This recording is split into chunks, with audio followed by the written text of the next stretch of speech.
Assalamualaikum warahmatullahi wabarakatuh. Puji syukur kepada Allah Subhanahu wa Ta'ala, karena sampai hari ini kita masih diberikan kesehatan. Semoga kita semua dalam keadaan sehat dan tetap semangat belajar, walaupun kita belajar dari rumah, tidak langsung tatap muka.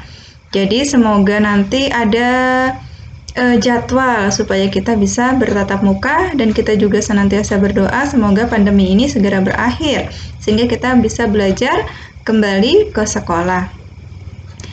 Jadi jangan patah semangat ya anak ibu, tetap semangat belajar walaupun hanya belajar dari rumah.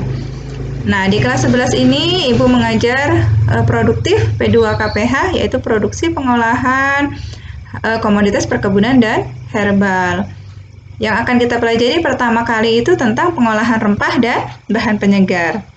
Kemarin sudah ibu beri permulaan tentang mencari pengertian rempah, dan alhamdulillah beberapa orang sudah mengumpulkan tugasnya. Sudah ibu baca, insya Allah kalian sudah tahu apa itu rempah, dan contohnya kalian juga sudah tahu ya. Nah, kita bahas lebih lanjut pertama tentang rempah.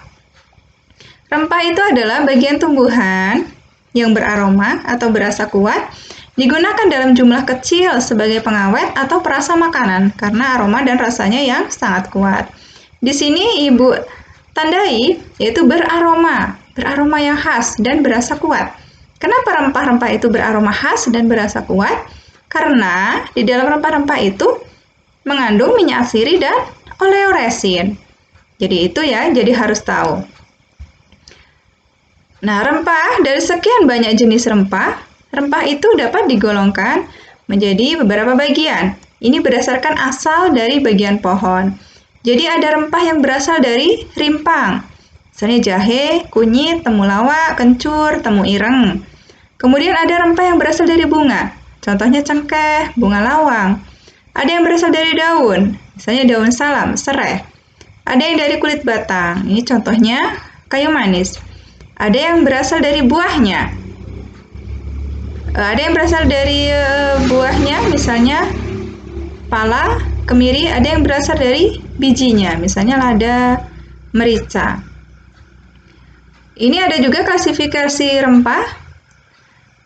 Ini dari sekian banyak rempah ini dibagi menjadi rempah pedas, rempah dari buah aromatik, rempah umbelliferous, kemudian ada rempah cinnamon aldehid, ada rempah fenolik, ada rempah yang memberi efek warna. Kita bahas satu persatu. Ada rempah pedas. Rempah pedas itu adalah rempah yang memiliki rasa pedas dan bersifat menghangatkan. Kenapa bisa pedas dan menghangatkan? Karena di dalam rempah itu mengandung senyawa aktif. Ini contohnya ada cabai, ada merica, kemudian ada jahe. Di dalam cabai, kenapa cabai itu berasa pedas? Karena di dalam cabai itu mengandung capsaicin. Beda dengan merica. Walaupun merica itu pedas juga, tapi sensasi pedasnya itu berbeda dengan cabai karena kandungannya berbeda. Misalnya kalau cabai itu mengandung capsaicin, sementara merica itu mengandung piperin. Sementara jahe ini cenderung menghangatkan karena di dalamnya mengandung gingerol, sigol, dan zingerol. Kemudian rempah dari buah aromatik, jadi memiliki aroma yang khas ya, sangat khas. Biasa digunakan sebagai aroma. Ada pala, ini mengandung minyak asiri kurang lebih 16-17%. Kemudian ada kapulaga, kemudian ada vanili. Ini contoh vanili. Kemudian ada rempah umbelliferous, ini rempah dari bunga yang berbentuk payung. Ada jintan, mengandung asimen, kemudian ada bunga lawang. Bunga lawang ini yang kita ambil itu dari bunganya. Kemudian ada ketumbar. Ketumbar ini yang kita ambil dari biji ketumbar. Ada rempah cinnamon aldehid. Ini adalah rempah yang mengandung senyawa cinnamon aldehid, yaitu kayu manis. Jadi sebenarnya ada beberapa jenis kayu manis.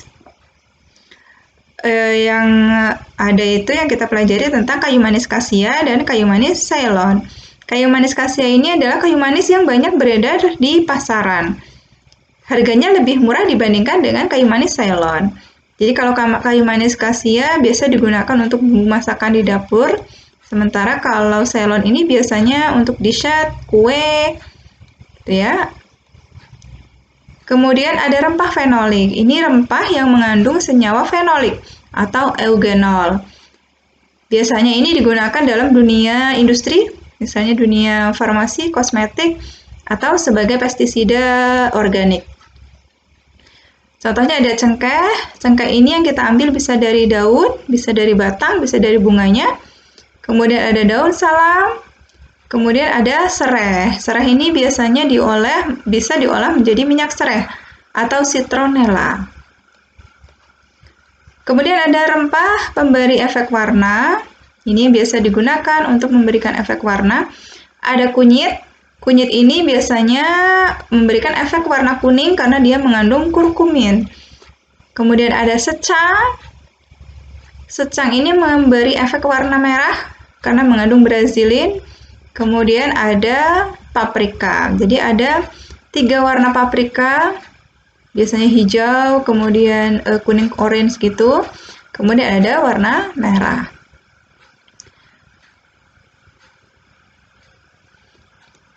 Ya, untuk dasar proses pengolahan rempah-rempah, dari sekian banyak rempah-rempah, supaya kita bisa manfaatkan, supaya dia lebih tahan lama, ini ada beberapa proses yang akan kita lalui untuk mendapatkan rempah-rempah yang bernilai jual tinggi. Ada beberapa proses yang bisa dilakukan untuk pengolahan rempah. Yang pertama itu ada pengeringan, hasilnya itu biasa disebut dengan simplisia, kemudian penepungan, ada penyulingan atau destilasi, dan ekstraksi, dan enkapsulasi. Ini akan kita pelajari di bagian berikutnya ya. Terima kasih. Assalamualaikum warahmatullahi wabarakatuh.